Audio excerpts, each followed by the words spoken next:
الله نحمده ونستعينه ونستغفره ونعوذ بالله من شرور أنفسنا ومن سيئات أعمالنا من يهده الله فلا مضل له ومن يضلل فلا هادي له وأشهد أن لا إله إلا الله وحده لا شريك له وأشهد أن محمدا عبده ورسوله يا أيها الذين آمنوا اتقوا الله حق تقاته ولا تموتن إلا وأنتم مسلمون يا أيها الناس اتقوا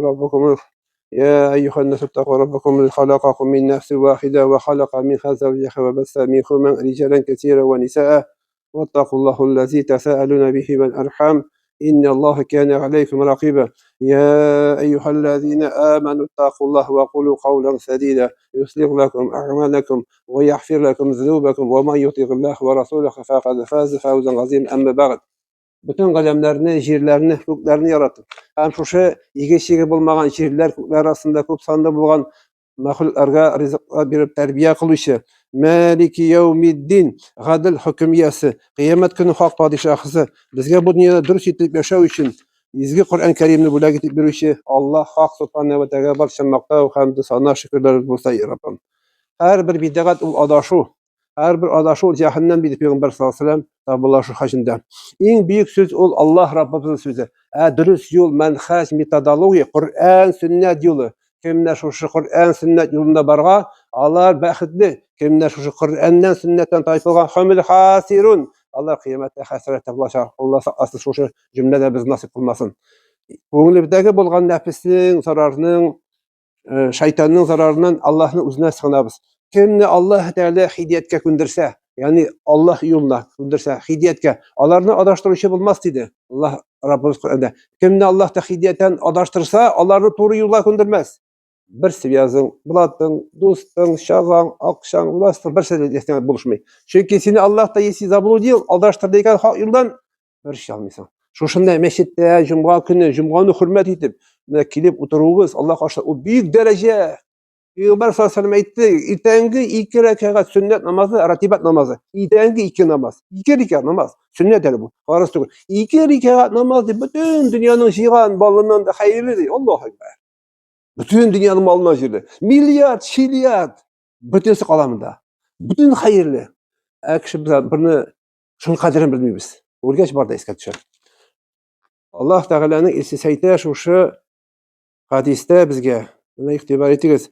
Bu hadis kile Abdullah ibn Ömer radıyallahu anh kile bu hadis. Peygamber sallallahu aleyhi ve sellem aytdı, sizning har qaysınız da dey. Bu bizge müracaat kütüşü dey. Ostuq geçedi. Kütüşü. Hem sizning har qaysınız o'z kütülüğü üçün cevap beredi. Mana şetkaganda ketib bo'lsa aytam, mening avuldaşım avulda indi. Ko'shi abi endi Vali Ahmad abi ko'shi kütüşü edi. O bizimle yanaşa turdi. O kütüşü bo'ldi, avulning kütüşüsü. Ne bu hadisga qolav. Kütüde bir bere qo'ymasa bir sariq, bir beren. Bizga kirmaydir yo'q. Chunki otam meni kütü kutmash, men qanday kirsayin, o'shay bildingmi? Kimga kiradi yo'q? Kim avulning kütüşüsü. O şuna kilaydi. Vali Ahmad abi meni beren qo'ymadı bitti. Kütüden nesa bo'ldi ekan dey. Javob, u so'roqqa haqlimi? Chunki onun imущество, onun malı qo'ymadı bit. Kim xo'ja bu kütüge? Bu kütüge xo'ja kim? Kütüşü avulning. O cevap verir. Bir beren, bir gece beren üçün cevap verir. Ömer ibn Hattab radıyallahu anh o desedi o'zi xalif bo'lganda, pravit xalif. Agar da Yefrat yilg'asida dey. Yefrat yilg'asida bir gece beren botib qolsa shunda dey, o'lsadi. Onun üçün Ömer ibn Hattab radıyallahu anh o cevap verecekti. Allah qarşında. Allahu ekber. Ömer radıyallahu anh o cevap verecekti. Pravitil. Agar da bizning bugungi kunda shulay hamma türeleri bir shulay javobchi untuysa barakat bo'lar shoybit. Javobchilikni bilsa, shu javob berasiz qalbisin. Bir kecha berashin. Shulay Umar ibn Hattab radhiyallohu anhu aytdi, bu o'zining bir so'zida rivoyatda. Agar dedi hayvon qaytgan vaqtda yo'lda olinsa deydi. Yo'l sifatsiz bo'lsa, shukrli bo'lsa, yo'l yaxshi bo'lmasa sababli hayvon olinsa deydi, oyoq sifatga aytsa hayvon. Onun uchun Umar javob beradi. Allohu akbar. Ne bu bit pravit ne halif. Allah 4 halif. Abu Bakr, Ömer, Osman, Ali radıyallahu anh. Allah nişik Ответственный жауапчылык тойгандар. Курыкканнар Аллахтан. Үзләрен правление пассызга курыкканнар. Шул юл өчен Умар радиаллаһу җавап бирә ди. Вот. Правитель җавап бирә дигән. Кәҗә бер өчен җавап бирә дигән. Пәйгамбер саллаллаху алейһи әйтте башлады. Әмир көтүче ди. Әмир кем ул? Патша. Патша көтүче. Әгәр дә белсәләр иде менә бүгенге көндә илебездәге гомумән җитәкчеләр, тик правительләр, нинди илдә булсын илдә правительләр. Алар шушы эшкә алынганчы, ягъни бу шушы юрәлеккә тик шушы җаваплы эшкә алынганчы, алар иманым калмый, валлаһи биллаһи тәала, алар бу эштә качырлар иде. Чөнки менә бер кәҗә бәрән өчен җавап бирәсең син. Юл өчен җавап бирәсең син. Алар качырлар иде. Курыкканнар. Умар ибн Габдулгазиз, кем инде бераздан историяны белә, тарихчы кеше булар әйтәсең белә. Ул праведный 5-нче халиф булган. Умар ибн Хаттаб радиллаһу анһу онугы була, правнугы була. Умар ибн Габдулгазиз прав иткән чорда ул гадилlik булган икән. Хәтта бүреләр, карагыз, бүреләр сарыкка тимәгәннәр. Сарыкның янына киткәндә просто исенә кенә киткән. Бүреләр сарыкны көткәннәр. Көтү булмаган. Берәү әйтә, "Кая соң бу көтүче?" дигәч, "Безнең көтүче юк монда" ди. Уйлап карагыз. Авылдагы көтүнең көтүчесе юк. Көтү булмаса таралып бетә бит инде, шулай бит. Көтүче булмаса авылда таралып бетә бит. Көтүче таралмас өчен көтүче бу көтүгә бу җаваплы. Әмир бу. Ягъни җавап бирә шуның өчен диде Пәйгамбер саллаллаху алейһи хәдистә әйтә бит. Шушы сарык көтү кемнәр көткән? Бүрләр көткән. Бу әкият дип карап була бүгенге көндә дә. Бу хәзрәт нәрсә сөйли икән бу ди. Ана юлны каядыр әкият укыган ахыр бу ди. Әкият түгел бу. Бу тарихта бар. Бүреләр көтеп йөргәннәр, апайткан сарыкларны. Ни өчен тимәгән? Беләсезме? Чөнки гаделлек булган. Справедливость булган. Кайда справедливость бар? Пәйгамбер Умар ибн Хаттаб әйтте анда. Кайда справедливость юк диде Умардан. Анда тәртип юк ди. Гаделлек булган. Курыкканнар. Менә шушы Умар ибн Габдулгазиз нәрсә алды мин? Ул прав иткән чорда менә хәзер бит дүге бер төге бар бит, дүге ярмасы. Ул бит зур түгел, менә моны хәтле. Баш формаган. Ул прав иткән чорда менә дүгеләр шундый булган. Зур финик кебек. Ни өчен? Чөнки бәрәкәт булган заманда. Моны археологлар тапкан. Казып, шул күрсәткән интернетта шута. Чөнки бу прав иткән бу чорда чөнки гаделлек булгач, бәрәкәт булган. Ул чорда алтыннарны, беләм, алтыннарны кая куйган менә байлыкны. Кешеләр өләшкәннәр. Өләшкәннәр казада алтыннар. Хама калган. Бер бириш алтын акча алучы булмаган, мохтаҗ кеше калмаган, вообще беркем булмаган. Беләсезме? Хәзерге заман шахсына карасак ничек була? 20 куласа. Менә бу Умар ибн Габдулгазизне сайлап куйганда ул правитель, әмир мөэминин, 5-нче правитель, халиф. Аны шушы постка җитәкче президент безне теләгәндә. Сайлап куйганда патша бит инде. Шуннан соң ул курыккан. Юк, мин монардан дип куркам дигән, бу постта дигән. Мин бит җитәкче булдым дигән. Бу качкан. Без бүгенге көндә җитәкче булырга әйтегәндә, эш башында утырырга тырышабыз, аңа тырышабыз. Аны җавапчылыгын уйласак, уйланырбыз шулай бит. Ул качкан наоборот. Анда аны идарә итәргә, аны урынына куярга кеше булмагач, аны сайлап куялар. Ул вынужден була. Шунда Малик ибн Динар рахималлаһ табигин, аның дусты була. Дустына әйтә, мин ди, мине патша итеп куйдыгыз сайлап ди. Әмир итеп ди. Мин куркам ди. Сен ди, акча яратасыңмы? Байлык яратам. Юк ди, мин акча яратмыйм ди. Мин равнодушен ди акчага. Малга, мин байлыкка кызыкмыйм ди, яратмыйм дигән. Умар ибн Габдулгазиз әйткән. Алай булса курыкма дигән. Аллаһ сиңа үзе ярдәм бирә дигән. Аллаһу акбар. Аллаһ сиңа үзе ярдәм бирә. Әгәр син малга кызыкмасаң, бүген карыйбыз. Күпме кеше малга, байлыкка кызыгып динен сатты. Диннән чыкты, валиязы билlah. Шурны эшенә хыянәт итә. Бу малга кызыгып, дөнья байлыгы. Но кеше сам по себе адәм баласы по природе, табигаты белән яратылышы белән ул шулай омтыла байлыкка, ягъни балыкка, рәхәткә, тормышка. Фактически аның ахыры бар бит. Ахыры бар. Шуңа күрә галимнәр әйтә, ислам галимнәре әйтә. Башта Аллаһ Раббыбыз әйтә. Бер йөрәктә ди, менә йөрәк бит бездә бар. Һәрберебездә йөрәк бар. Бер йөрәктә ике мәхәббәт була алмый ди. Ягъни ахират дөньясында да һәм дөньяга да мәхәббәт була алмый бер йөрәктә. Менә бер йөрәктә мәхәббәт, ягъни дөнья өчен дә һәм ахират өчен була алмый. Ягъни икесен бер сылай дисәң. Мисал, галимнәр әйтә, ислам галимнәре әйтә. Ул ди, икенче төрле аңлаталар, карагыз, нинди гүзәл мисал китерә галимнәр, ислам галимнәре. Шушыны. Йөрәктә мәхәббәт тә дөньяга һәм Аллаһ Тәгаләгә мәхәббәт була алмый ди. Или икесен берсе, или син дөньяга мәхәббәт була, йөрәгеңдә тулган була. Менә хәт тулды йөрәккә дөнья мәхәббәте. Вахын кирде. Peygamber sallallahu aleyhi ve sellem aytdı, "Vahyin buladi, kirdi." Bu nesası vahyin dedi sahabeler. Ol dedi dünyani yaratdı dedi, hem ölümden korka başladı. Mana şu şekilde hazır. İkisini olsun başladı. İyi. Bu da şaşı kirdi. Kimlerin Allah rahmeti kala şu şeye kalmay. Vahyin kirdi dedi. Nesası vahyin dedi. Mana şu şey aytdı Peygamber sallallahu aleyhi ve sellem. Dünyani yaratarsınız dedi, hem ölümden korka başlarsınız dedi. Şu şekilde. Haqda ise bu dünya yurtu bitinde bizning yaşayan yurt bu vaqtli isha yurt. Bunda bir kimde kalmıyor. Yo'q. Her bizga belgilangan srok. Bu haqiqiy turmush tugul. Haqiqiy yashayish deganda mangulik oxiratda. Mangulik oxiratda haqiqiy yashaw. Bu haqiqiy yashaw bo'lmagan rossiya bizning o'limimiz. Yesi haqiqiy yashaw bo'lsa, mana bu turmushda biz o'lmagan bo'laylik. Shunda qolgan bo'lish qo'ybit. Haqiqiy yashaw bunda tugul ekan. Haqiqiy shin yashaw mangulikda oxiratda. Demak, sen bilding ekan, haqiqiy mangulik yashaw oxiratda ekan anlading. Sen hazırlanırga tiyиш shunda. Mangulik oxiratga Alloh bilan uchrashishga, o'limga uchrashishga. Kim hazırlandı u qo'rqmaydi. Mana shunga Payg'ambar sollallohu alayhi vasallam bu hadisida de shu aytgan, Umar ibn Abdulaziz aytdi bit, "Men qo'rqaman degach qo'rqma, senga Alloh o'zi yordam beradi" degan. Mana alimlar aytdi bit, bir yurakda ikki narsa bo'la olmaydi degach, islom alimlari aytdi, mana endi shu anlatar misol bilan. Mana bir kishining ikki xotini bor masalan. İki xotini bor. Bir kishining ikki xotini bor. Ikkov, biri tugul. Birisi xotinni yaratsa, birinchisi. İkincisi xotini kunlasha.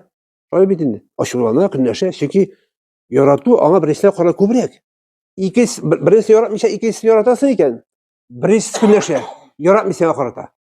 Mana shulay dunyoda. Yuragingda sen shul bo'latish. Ili Alloh taolo muhabbat, ili bu dunyoga. İkisi anavrin bo'la olmaydi. Şuna ko'ra Payg'ambar sollallohu alayhi vasallam aytdi, har bir amirni kutuvchi podshoh. Demak, podsholar anglasalar edi, shu javobchilikni ular o'ylanirlar edi. Mana bular podshohlikdan qochgan kibik. O'ylanirlar, yonida kirib boshlanishdi. Ikkinchisi imom kutuvchi deydi. Masjid imomi. Bunda imom bo'lgach, borda masjid imomi. Mana kutuvchi. Bu masjid imomi shahar, rayon bo'lsin, og'ullig'iz bo'lsin, shu jamoatga javobli. Bunda ishga kelgan kibik ketdi qara. Nasıl bir şey savay? Cevaplı. Ras sen bu posta seni sayladılar, kuydular. Şuna basıp rasın halk karşında. Neyse söylüyorsun, neyse sen Allah'a atasın, bir dikkat mı, şiirik taratasın, yalgan mı, haklık mı, ötüsün yol bilesin. Buna şu elgene misalda getireceğim. İmam kütüşü. Hem şunçu sayta ilk kişi, gailesi için kütüşü. İlk kişi bir galava semi. Galava semi, bir bulsun hatun, iki hatun bulsun, üç hatun bulsun, dört hatun bulsun. Kütüşü ilk kişi. Allah için cevap verir. Nişik hatunların nişik yürüdü, nişik kiyindiler, nese aşardılar, kaya vardılar, konsert tiyatroda qarab yurdilar mı? Şariatga qarşı bo'lgan Allohni ashurlandira turgan ishlarni ishlaydilar mı? Nese aşadı, balalarni nese terbiledi, nese aşadı? Yarım yalanga chirdimi xotinlaring? Xotinlaring sen uyda bo'lmaganda xotinlar eşit erlar kirdimi? Kaya barding, kaya yurding? Barısini javob berar kishi. Shulay yo'q. Chunki u kutuvchi. Shulay yo'q, xotin qiz kutuvchi dedi. Nişi kütüşü hatun kız. Mana yurtimizda hatun kız. Hatunimiz var. Biz bir ishga chiqib ketdik şimdi. Biz bir endi onda 24 saat bo'yi o'tira olmaysan. Bizga sharak kerak. Sharak kerak. Sen Alloh tarafidan bergan vazifani polnosti o'zingning xotiningga, bolalarga berga tegish. Chunki qiyomat kunida sen shuning haqida so'ralashaqsan. So'ralashaqmiz. Agarda endi sen bermading ekan, javob berashaqsan. Xotiningga, oilaga sen shariat tarbiyasi anlatırga tegishsin. Ya'ni xotin qiz ne uchun kutuvchi muhtaram jamoat bo'lsin, ham erining yurtun, ham uning o'zining bolalarini kuzatib turuvchi. Bolalaring kim bilan yuri, kim bilan общаться etadi. Shulay aytib sizning har qaysingizni kutuvchi ham har qaysingiz o'z kutuvchi uchun javob beradi. Bu Sahih Buxoriy ham Muslim keltirdi. Ya'ni bizning bolalarimiz qayda yuri? Maktabda kimlar bilan do'stlasha? Bolalarimiz. Buni kim kuzatadi? İlk kishi bitindi, ul bitindi ishda, ishga chiqib ketadi bitindi. Ul bitindi 24 soat o'tira olmaydi bitindi. Sen agarda o'zingga shariat ba'zi g'ilm bersang, ularga anglatsang, bu yoray, bu yaramaydi. Dinimizda bu haram, bu halal, Allohni qo'rqingiz deb, Allohning amridan o'tasiz deb desang, ular inshaalloh o'tadilar. Endi o'tamaykan, ular ana shu javob beradi. Agarda biz o'zimizning erlik vazifani, shu kutuvchi vazifamizni biz o'tamadik ekan, qiyomat kunida biz qiyomat kuni javob berishimiz.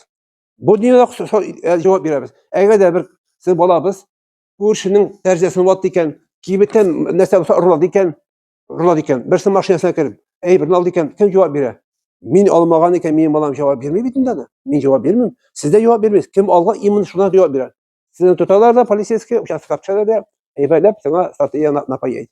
За то, что ты краж совершил. Если сен не совершил, сен жауап бермейді. Әр кіші жауаплы.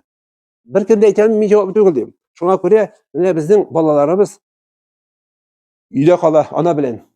Аналарымыз бізге тиіш. Аналар бөлімде өзін қарай, совершенстве деп, түрлі сайтларға кіре, өзін содержать өзін моторлығына, бит балаларын не қарамайсың. Сен Аллах та яратып берді балаларды, тірек берді Аллах та балалар. Балаларын өзіңізге тірек жасаңыз. Балаларны өзіңізге дұғашы етіп тәрбиелеңіз дейді. Аллах несі, дұғашы. Біз бөлімден ешік тәрбиелейді балаларымызды. Әгерде біз тәрбиелемесек, ислам менің шариғатын бермесек, олар бізге дұғашы болар. Келешек қашақлар бар. Біз дұғашы болады. Балаларымыз компьютерда нәрсе қарайды, қайсы сайтқа кіре. Адашу секталарында отырмай балалар. Бір 10 жыл өткеш, балабызны полицейский участокқа іліктіргендер. Балабызны наркотик мінеккен. Балабыз нәрседен ұрлаған кіші малын. А куда вы смотрели раньше? Қая қарадағы сөйлек? Анасы шаңсуға біз, менің баламны іліктіргендер бетті, полицейский участокқа алғандар дейді. Балам наркоман болған дейді. Балам дейді, екінші сайтларға кіріп, адашу сектасына кіріп кеткен, башқа нелерге, адашу юларға кіріп деді.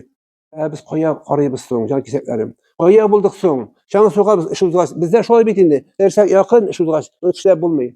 Шулай yok, әйтек. Біздің балабыз садикқа бердік.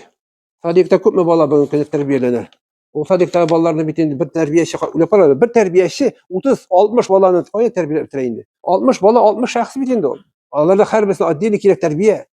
Сені уақытта өзің берге тиіш, базовый часть тәрбие тиіш. Танытырға тиіш Аллахыны, парлығын, Пейғамбар саллаллаху алейхи ва салламның, һәм ата хақын, ана хақын, һәм шариғат тәрбиесі бере тиіш. Шуңа күрә біз, әгәр дә инде біз шушы балабыз берге садиктағы тәрбиешінің хәтта исемен білмәсәк, садиктағы мөдирнең хуҗаның исемен білмәсәк, мөдирнең хуҗасы кем ул? Сенің баланы кем тәрбиелей? Тәрбиешінің исемен дә белмәсәк, хәтта элементарный. Нәрсә була инде? Хәтта біз кызыксынмасак, соң сен балаңны кем тәрбиелей? Мөхтәрәм җәмәгать сен. Садикка биргәч, сен бит аны үзең тәрбия тиеше. Сен балаң кемгә кирәк? Балаң сен үзеңә кирәк, мөхтәрәм җәмәгать мөслимин. Балаң үзеңә кирәк. Менә шуңа күрә без шуны аңларга тиеш, мөхтәрәм җәмәгать мөслимин. Бала үсә, 10-15 ел гомер үтеп китте. Бала уже бит садикка йөргән, мәктәпкә керде. Уже үтеп китте.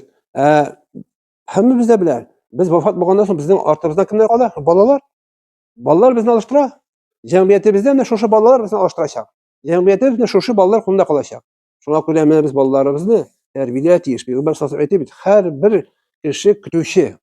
Ягъни әйтик, әмир көтүче, патша, имам мәчеттә көтүче, ир кеше гаиләсе өчен көтүче, хатын кыз балалар өчен көтүче. Һәр бер көтүче. Хәтта менә Пәйгамбәр саллаллаху алейхи ва саллям әйтә, слуга, куллар юк инде, кул. Кул мәши юк кул. Кул да доверять икән, тапшырды икән малны, мәсәлән, менә бу урындыкны. Ватты икән аны, син җавап бирәсең. Менә бүгенгә работодатель бар бит инде. Предприятие работодатель. Аны хуҗа, ул работодатель бирде шаңа. Ул шунда станок ватты. Җимерде бер чималны ватты. Кем җавап бирә? Работодатель җавап бирмәй, син җавап бир. Сиңа бит работодатель сиңа эш бирде. Син материалсын җырттың, или ташладың, иланы юкка чыгардың, урындыкны ваттың. Bir şaşka, bir kruşka cevap veririz. Sen cevap verirsin. Ne bir şunu anlasak, şu satıyorsun, şu kayağına bulsan da seni Allah rakip gözetip tura. Mi her işin nasıl cevap verecek mesela. Onun için ne biz uyandıracak. Allah subhanahu ve teala azze ve celle bizim yüreklerimizi çıkarsın. Allah subhanahu ve teala bizim kulaklarımızın yararlı kalsın. Allah subhanahu ve teala bizge şu birge ballarımızı, hatunlarımızı şu hadis-i şerifte geçe dürüst etip terbiyelep biz Allah karşısında cevaplı iken bilip duyup bu dünyalıkta vaxtda yaşayan vaxtda bizim bitlerimiz kızarmayışa, şu ballar için bitler kızarmayışa. Allah için cevap vermişe dünya zakonları karşında. Hem kıyamette de utka kirmeseki şu ballarımız, hatunlarımız için. Allah Teala her barçamızga tevfik insaf versin. Allah subhanahu teala turmuşlarımızda bereket versin. Allah Teala her barçamızga arazi battan hayırlı ömürler nasip etsin.